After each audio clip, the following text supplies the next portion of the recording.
Hi there. Welcome to Meet Me for Coffee. Today, my guest is JoAnnes Brown. She actually lives in Australia, and she's actually merged two worlds together in a very fascinating way. So I want her to express her story of how she actually got into the intuitive world from the engineering world. So JoAnnes, I'm so excited that you're on the show today. Hi Tanya, it's good to be here. I'm a little nervous, but no, I feel really comfortable being here with you. It'll all work out. It'll flow perfectly. So your background is actually a civil engineer, is that? Yeah, I did a civil engineering degree and I majored in environmental engineering.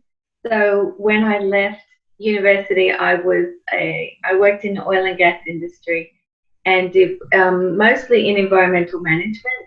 There's a lot of oil and gas in Australia, onshore and offshore. So it was it was exciting. I've always been really drawn to engineering. You know, from high school, the maths and science just really made a lot of sense to me. So yeah, and so how did you merge from, that career into the intuitive and the frequency, the energy frequency world? Well, when while I was working while I was at university, I wasn't well. Was getting recurring headaches, and they would last for 3 days. And I also had some digestive issues as well. So I went to see a bioresonance practitioner. Oh, wow. In Brisbane, and even though I was super skeptical, I was getting better. And even though I was almost fighting it, I was still getting better. So I had to look into that more, and it eventually led me into the more unseen world as well.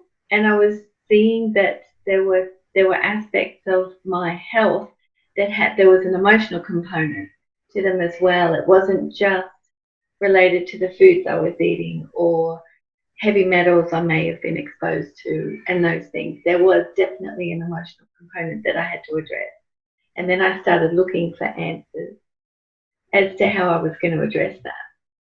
So when you say emotional issue, what was the emotional issue?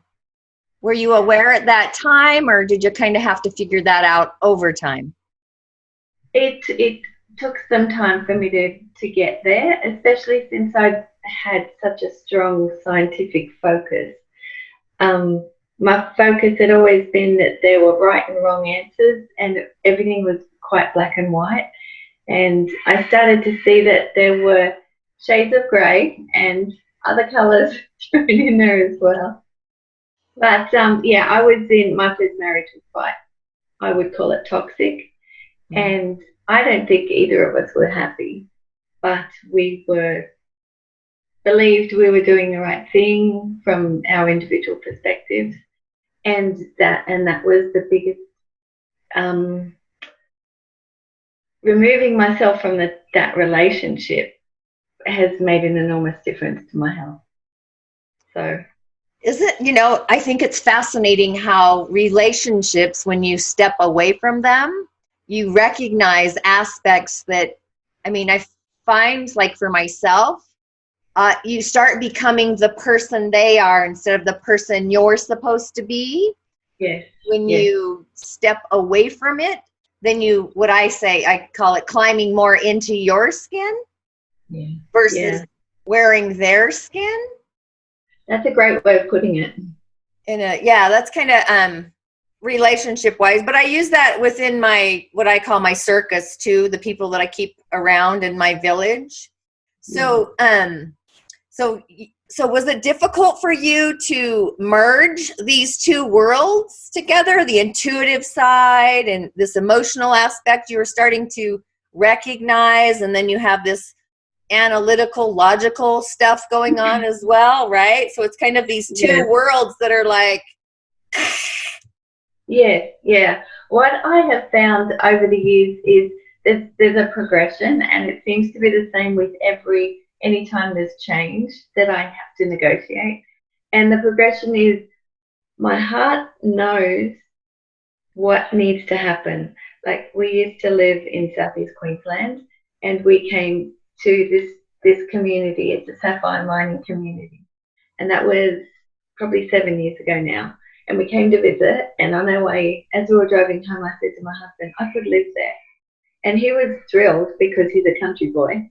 He didn't like the city anyway. So this is my now husband. And so he just wanted it to all happen really quickly. But my heart was saying we needed to move here, but my head had to catch up. And that's inevitably the way it happened. That I know in myself, in my heart, and then I've got to almost convince my analytical brain that this is what we're doing, and you've just got to get used to it. So. Oh, the brain, the mind gets in the way, doesn't it? It does.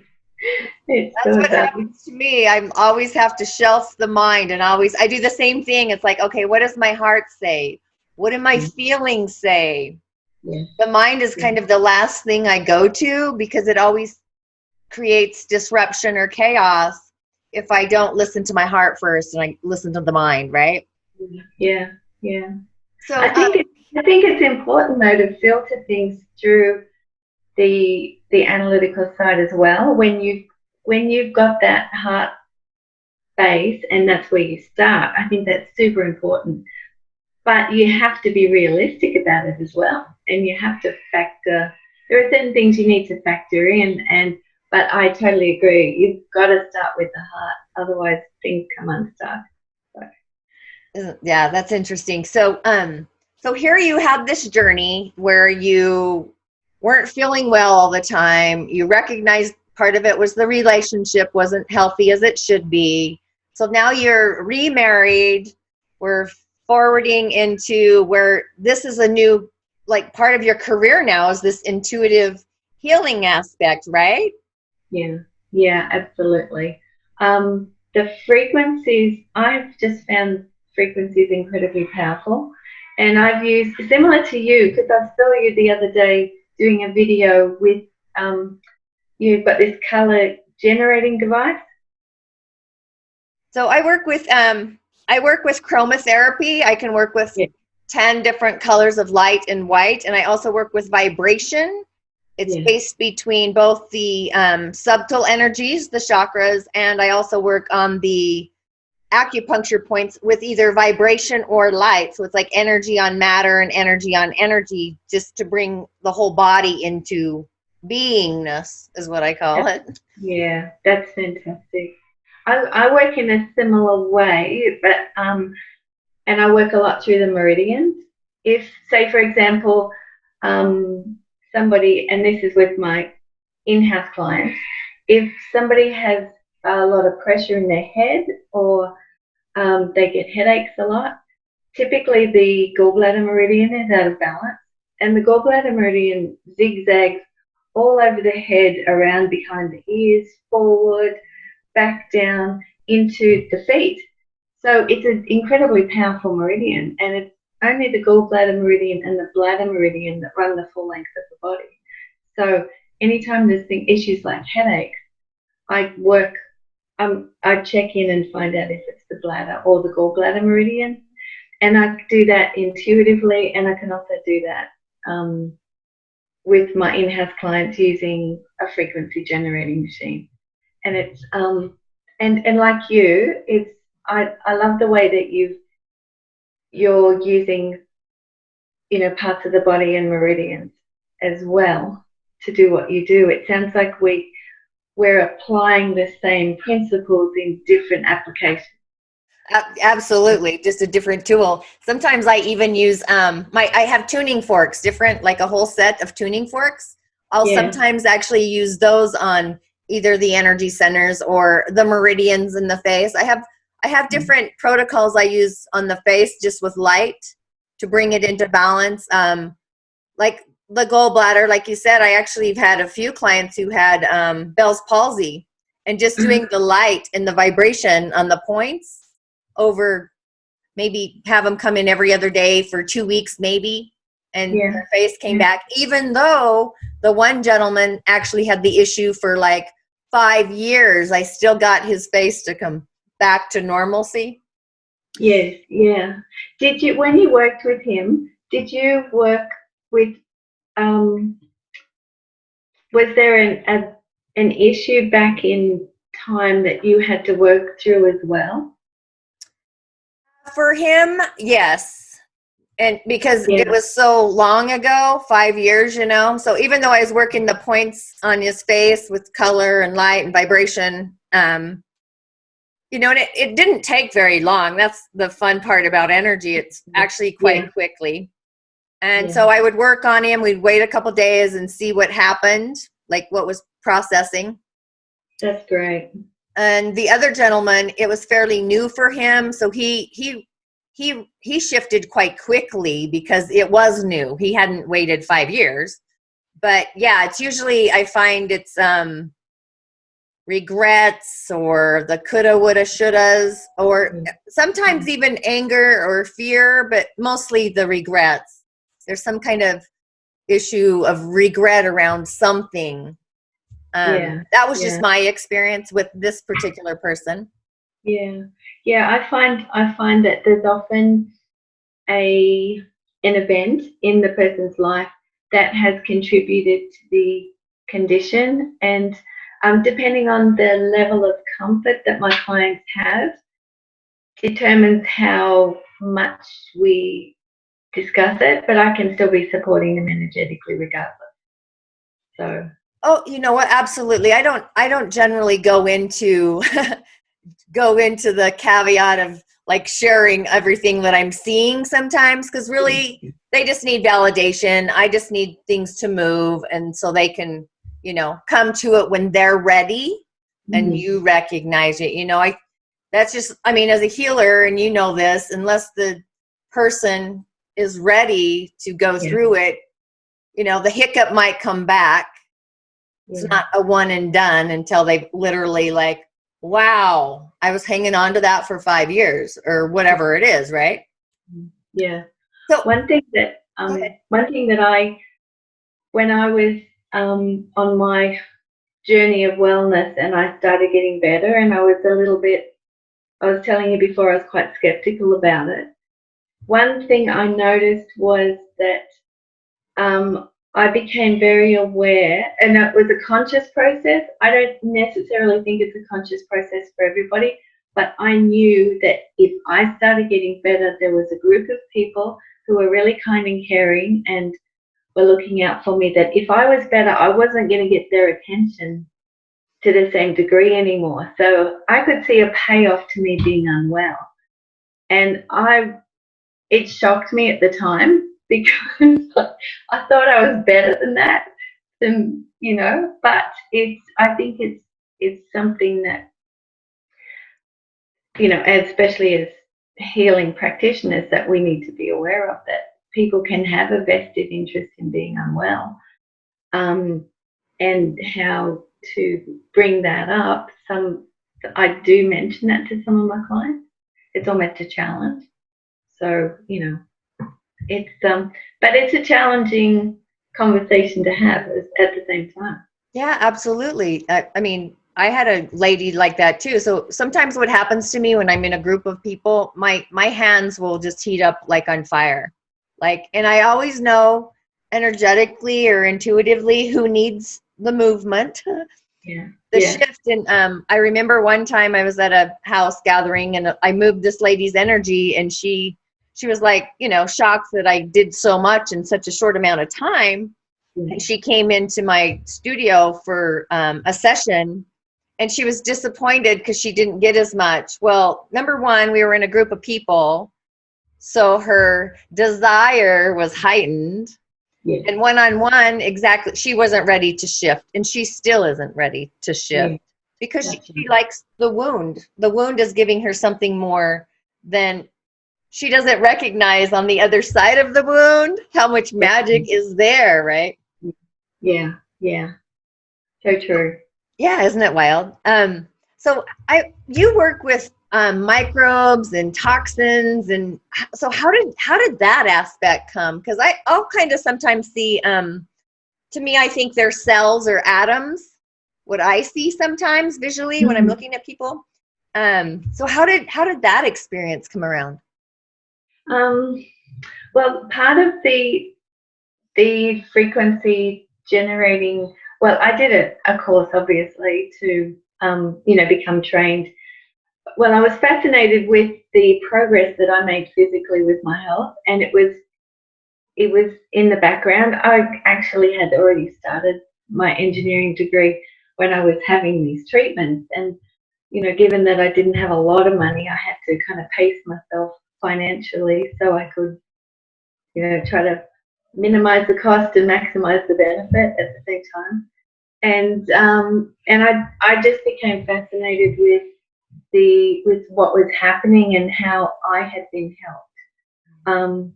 Another interesting thing, and I'm not directly answering your question at this point, but the practitioner I worked with, I mentioned that I was in a toxic relationship.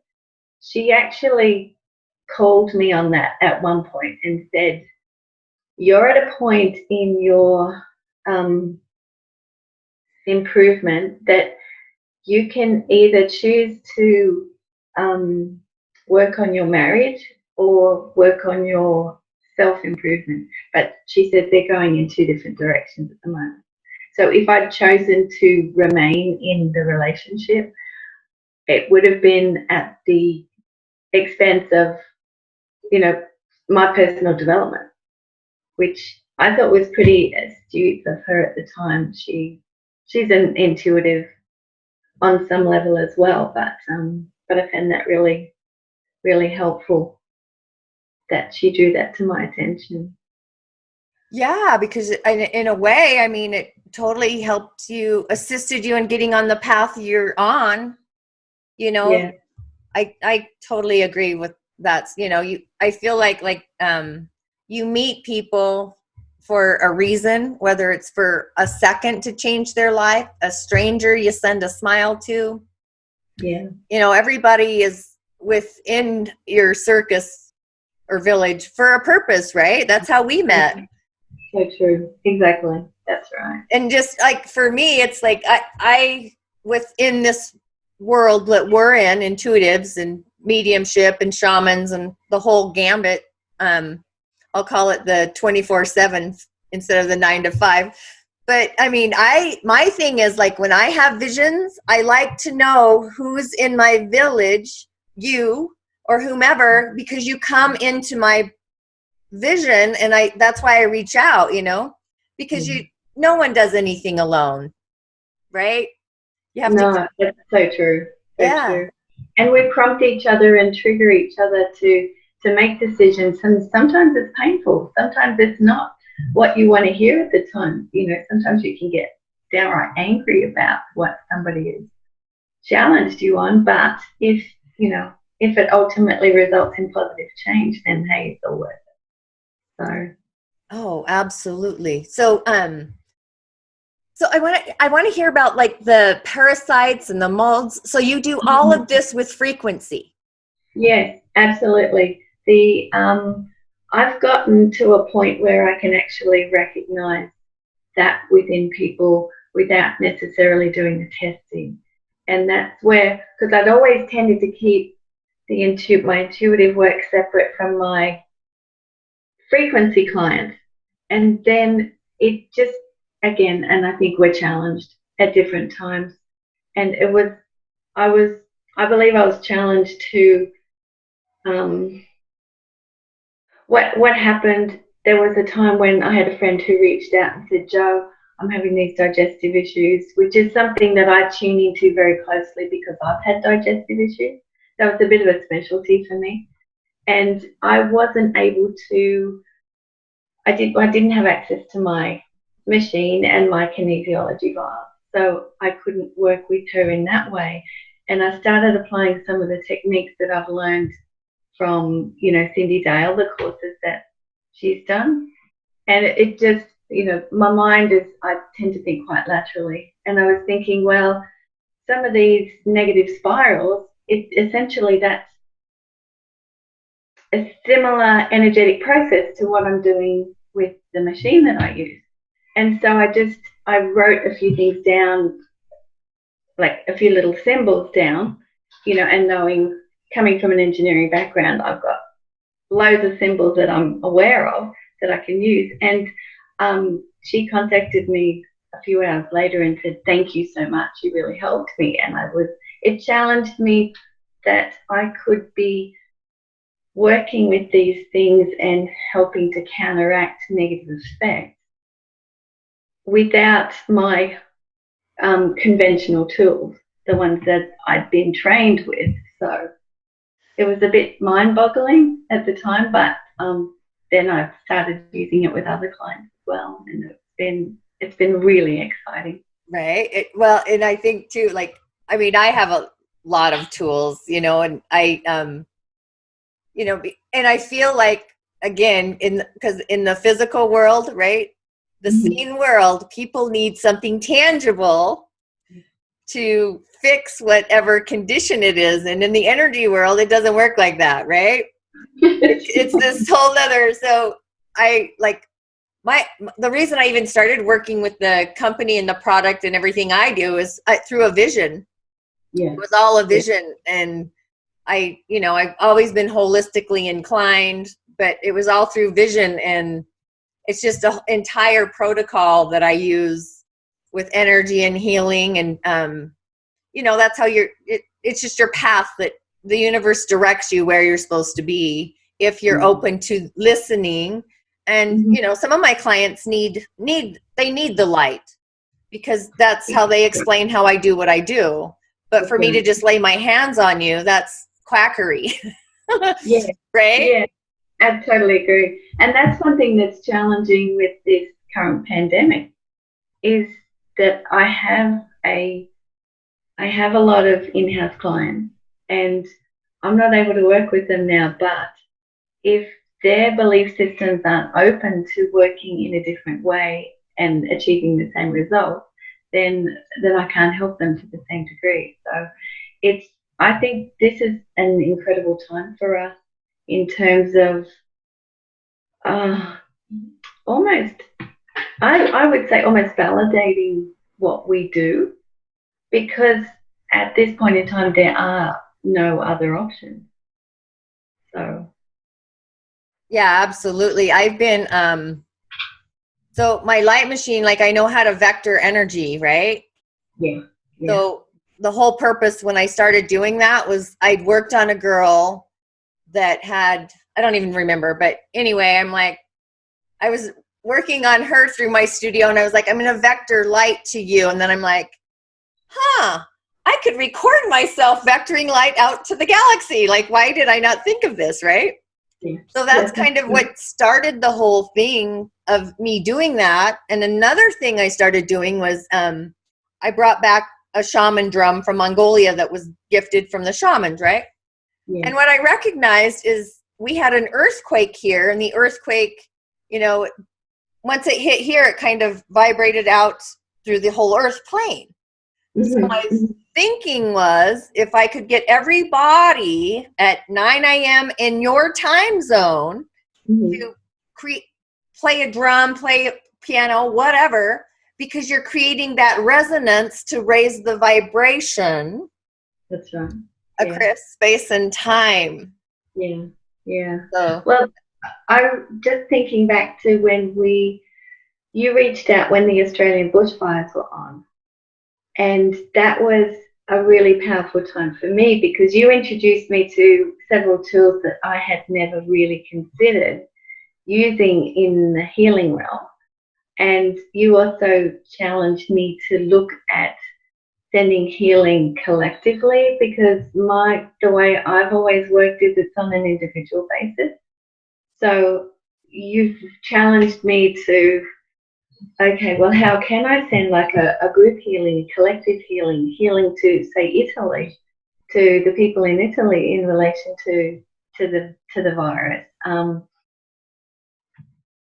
Yeah, it's exciting when we can learn from each other and yeah. Yeah, I mean,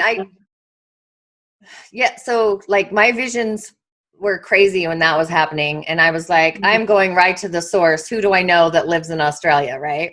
And the same thing I've done, like I just reached out. I don't know anybody who lives in Spain, but there was a gentleman, like I was like, oh man, I got to find somebody, right? Because I understand how to vector in, we know there's the grids, the primary grid. Well, I go out into what I call the galactic grid. It's like up here, kind of crazy. And that's the space coordinates are actually galactic stars. Let everybody, like our star seeds here, we're star seeds here. So you can grab that container, and it sounds crazy, but you witnessed it.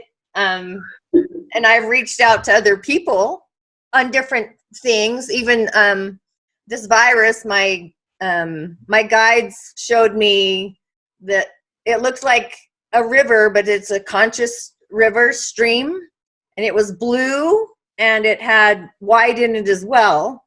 But it was like moving like both ways, but horizontally, not vertically.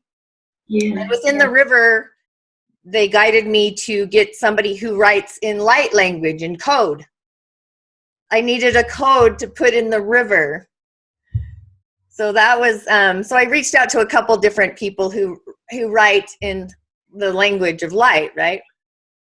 And put it in the river to help divert this virus.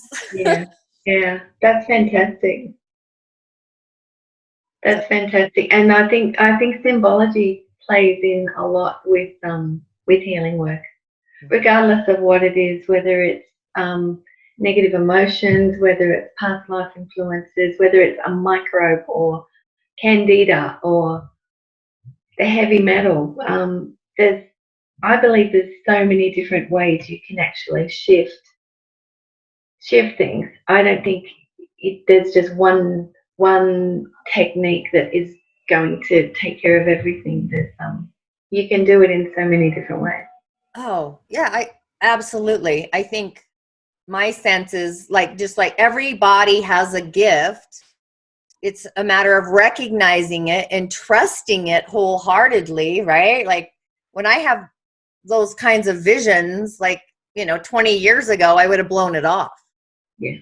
But today it's like, okay, I got to write this down. Like I saw you in that vision with the fires, but I knew I needed to be gentle with the rain because the vision I had was, control your chaos, Tanya. That was the message they were telling me, not to get so emotionally mad to take it to a whole nother. Yeah.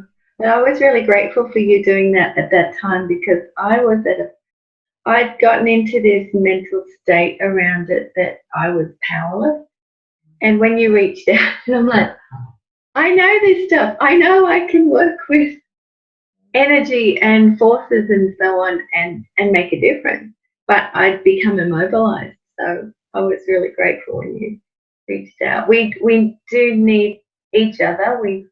That we can reinforce each other, when you're strong when I'm not, and vice versa. Absolutely. I feel like we need more of that as a world anyway, not just speckles of, the segregation thing is huge. I don't look at any of those things in the physical world so because when I was in my coma, I see people's energy fields before I was seeing their bodies. Yeah. It took a long time to be in my body fully.